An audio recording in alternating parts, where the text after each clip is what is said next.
Pancake, would you like to talk about Twisted Floorboards with us? Heck yeah. I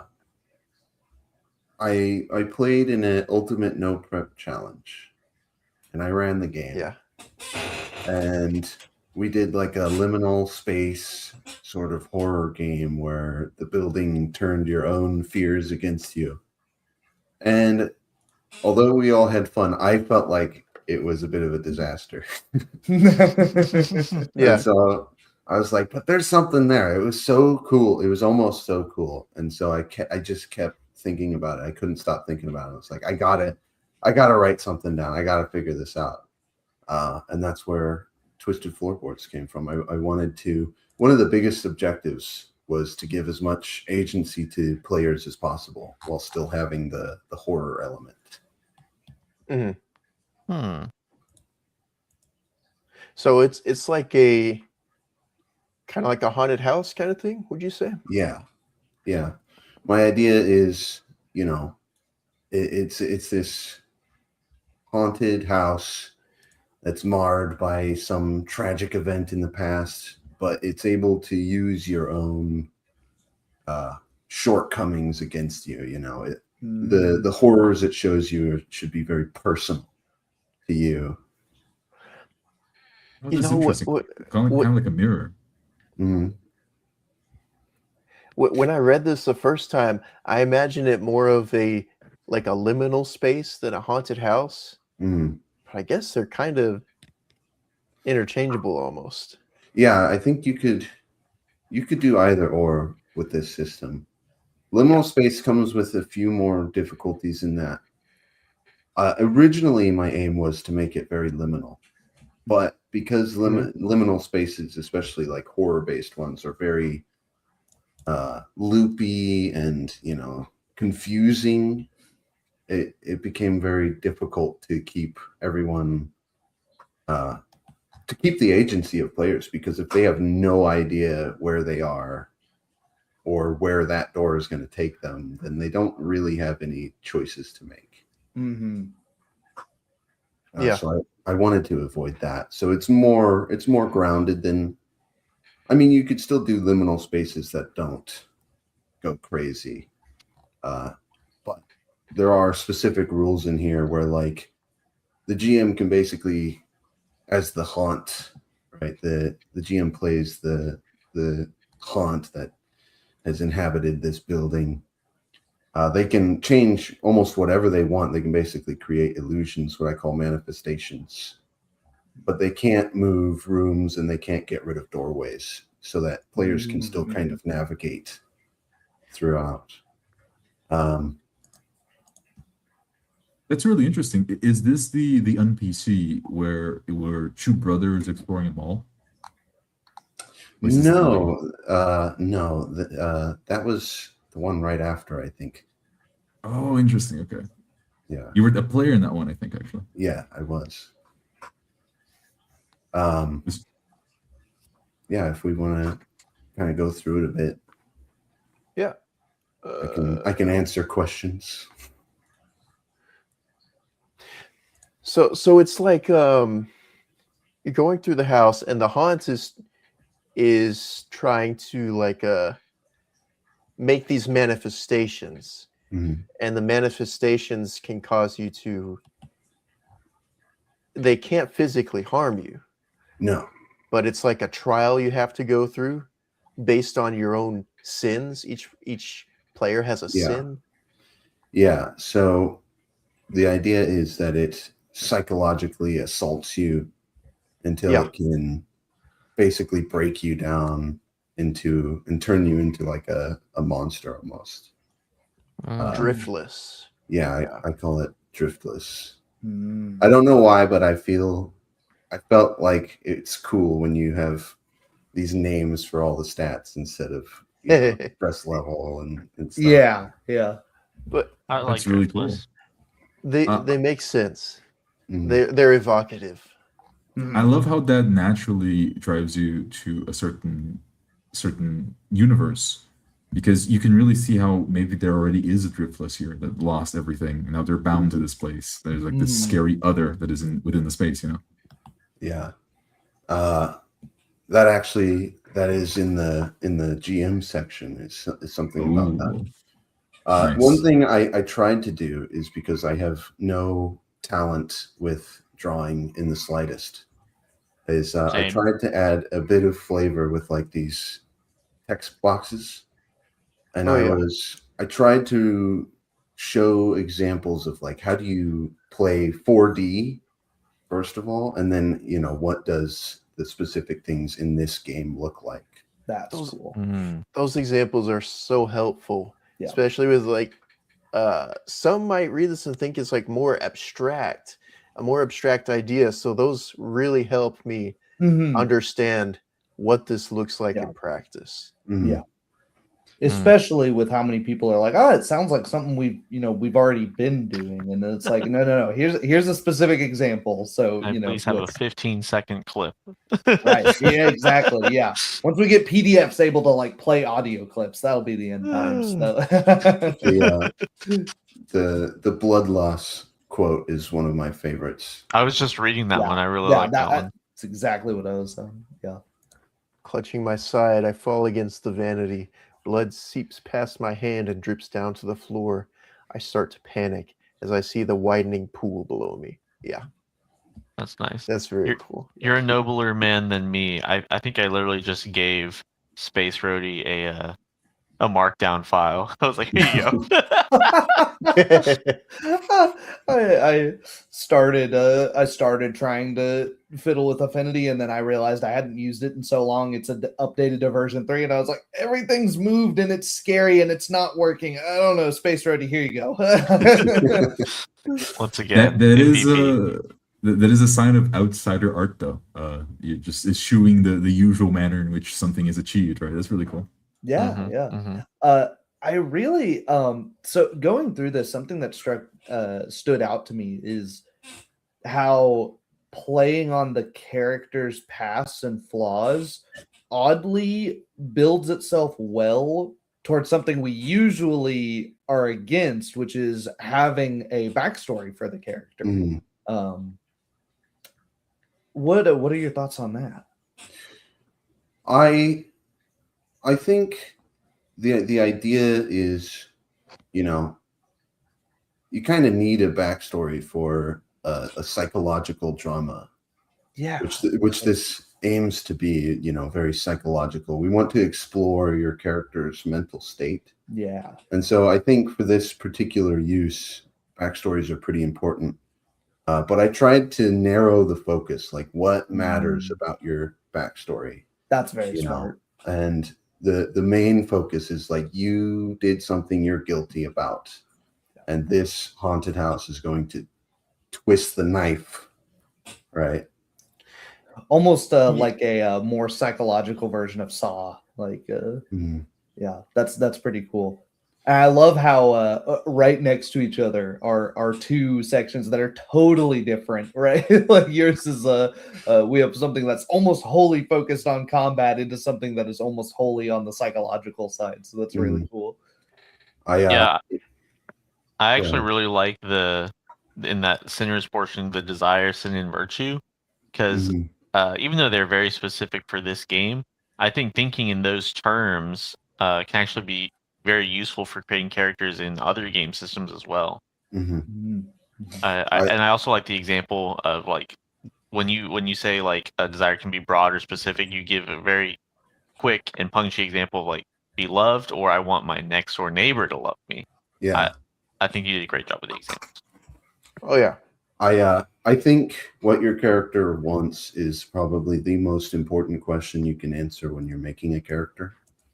That would be desire, no matter what game you're playing. And then the sin and the virtue are a little more specific to this this game. I remember when I was playing D&D, before I knew how to role play, I was doing a haunted house. And there was a room where the players would go into, and I'd make them see some kind of vision or something, kind of like this.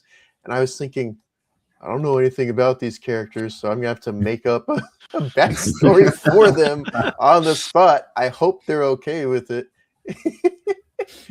This is why I think Twisted Floorboards is so cool. it's because it creates a hierarchy in the world itself that allows these stories to occur. Because the way you frame it is very different from even other horror RPGs. I mean, think about it for a second. The most popular RPG is D&D. Then you have Pathfinder, but then right below that you have like Call of Cthulhu, which is incredibly popular. And Call of Cthulhu is entirely missing of having a character in the horror, because in Call of Cthulhu you're just expected to be this guy that is specialist on his field dealing with extraplanar entities, right, and being terrified of tentacles. Yeah. So it lacks that personal hinge to it, but this is like very front and center, which I really like. Yeah. I think that kind of comes from the Lovecraftian angle, is because with Call of Cthulhu specifically is, so much Lovecraft is external things attacking you rather than your own issues coming to light. I don't know. I think one aspect of Lovecraftian horror is figuring out the dark part about yourself, right? Even in Call of Cthulhu, he figures out that he is part of this cult and he's like embroiled in this, and he was born into it, right? And usually you're missing that because you're missing a backstory usually in a Call of Cthulhu game, because your character is supposed to die after a bit, right? Yeah. I love how this is like front and center, and this is also a strength of 4D. You don't need to spend like a day writing a backstory for like 7 pages or whatever. You can come up with it on the spot, and it's so interesting being able to co-create about your character. I really wanted to make something where I force you to make a character and then I force you to have to worry about losing that character, because I think that is the best way we can get the horror element to the player side. Is like, I care about my character. They're such a cool, they're so evocative. I love playing them. I'm really worried that they're going to get taken out here, That's really cool. I love games where there's not just the worry of death, but a fate worse than death, becoming driftless. I think that's very cool. We did kind of skip over the injuries section, which I chose to eschew health points in this game because I want the more meaningful thing is what it means to be injured rather than tracking the statistical, numbers, which I'm not against health points generally, but for this game, the injury is more important about what it means to your character. I've lost a hand. How does this affect me psychologically? But what is interesting is only other sinners can injure you.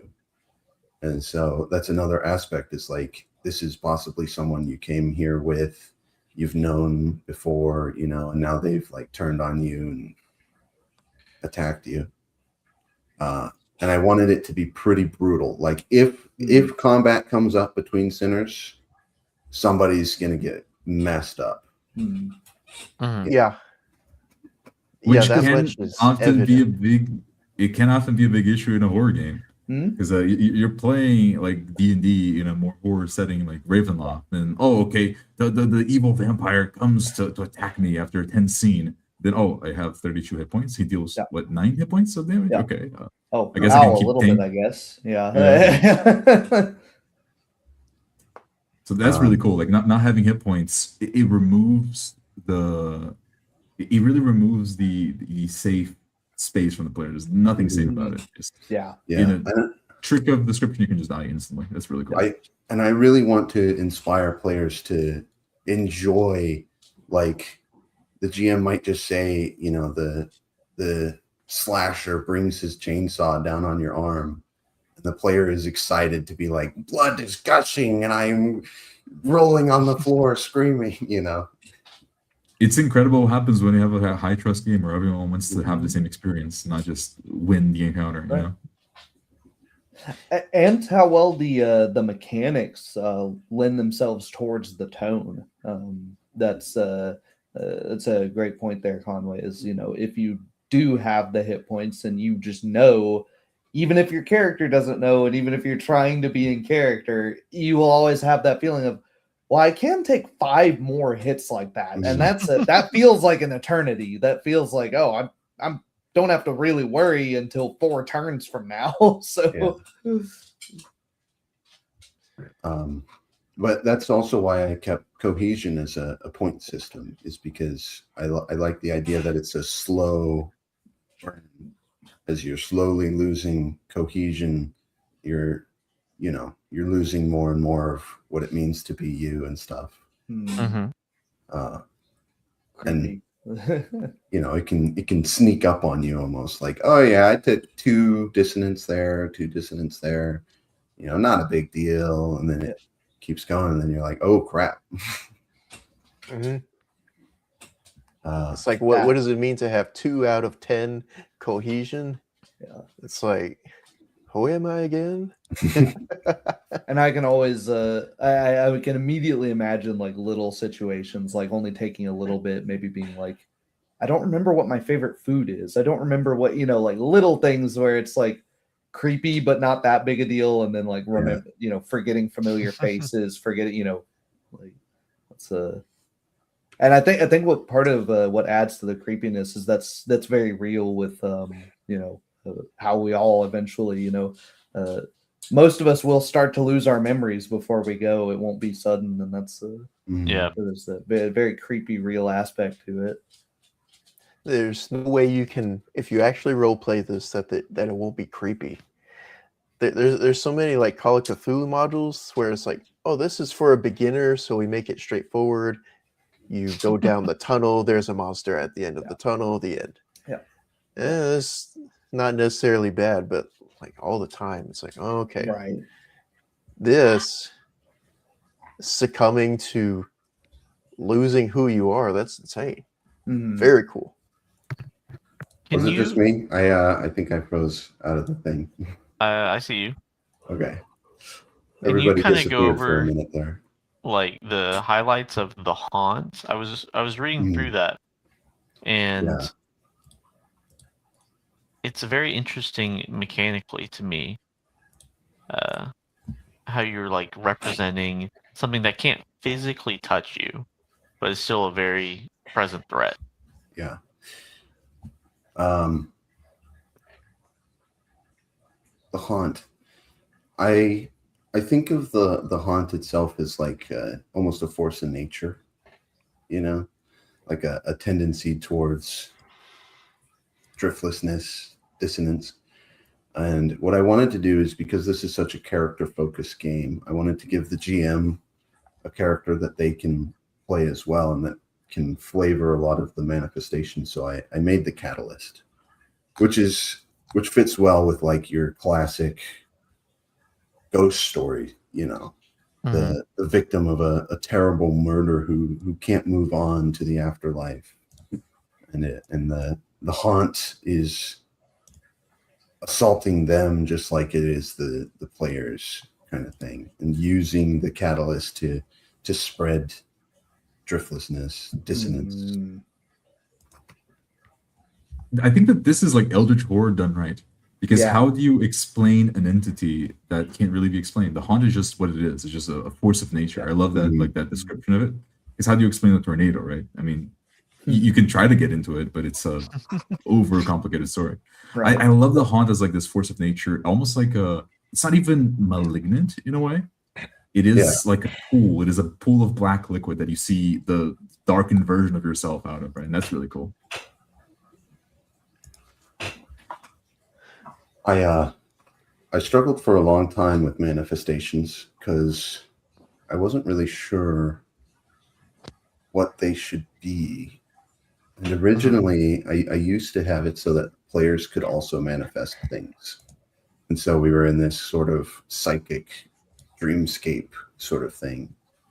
And I realized after I did a session with those rules that either because it was very hard to play.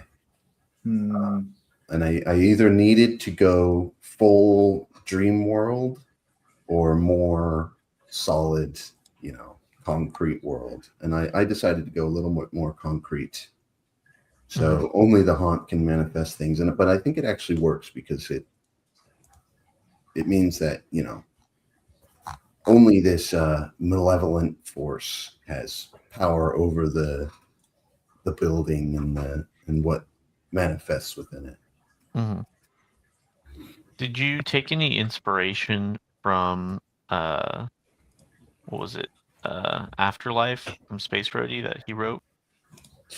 To my deep shame, I have not read Afterlife. I mean, neither have I, but I watched the actual Turn play. off the channel. Turn off the channel. I watched the actual play. I enjoyed it, but I have not read it. No, I have not read it. Okay, no problem. I None of was us thinking about it. We're all authors, but none of us read. We I actually can't read. Just like everyone else in this hobby. I dictated this whole book, actually. I don't know how to use a keyboard. Can I quote you guys on that? Yeah, we are all of us are contributing to the 6th grade literacy rate in this country. Exactly. There's a lot of cross-pollination for these spaces, but we don't really, it's all through voice channels and videos, pretty much.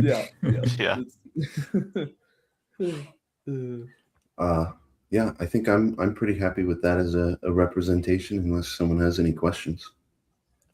I think I already asked mine. Super cool. I'm looking forward to playing it one of these days. Yeah. That should be our trademark. I'll read it eventually. I'll get around to playing that. Getting around to playing is the hard part. I do eventually want to get to play all of these, and this is the one that I want to play. There's another one that's like coming up that's really fun, you know, and I want to do this one second after that one. Okay. I know Uriah, and also I had mentioned this before, but no one answered. But anyway, the idea of having like a stream where we play all of them in just one day would be so cool. That'd be really sweet. I would be so down for that. Oh, in one day. Wow, there's 14. You need like 30 minutes for each, and it would still be massive. Yeah, I think it would have to be multiple. Like, it would be like 4 days. Yeah, like a weekend at least. Yeah, and you don't have to play every game. You have people signing up for each one. Yeah. It would be cool if we did the you can't run the game you wrote. You have to play the game that you have to play the game that someone else wrote. You have to run it, because then you can see like other people's interpretation of this. Because the way I looked at Twisted Floorboards, I think I took it more like my direction, right? And that's just normal. Whenever you read something, you interface it with other interesting aspects that you already have in your head, right? Yeah, that was kind of a goal of mine, was to be evocative while giving a lot of space. Like, your haunt is your haunt, you know, and mine might be a bit different.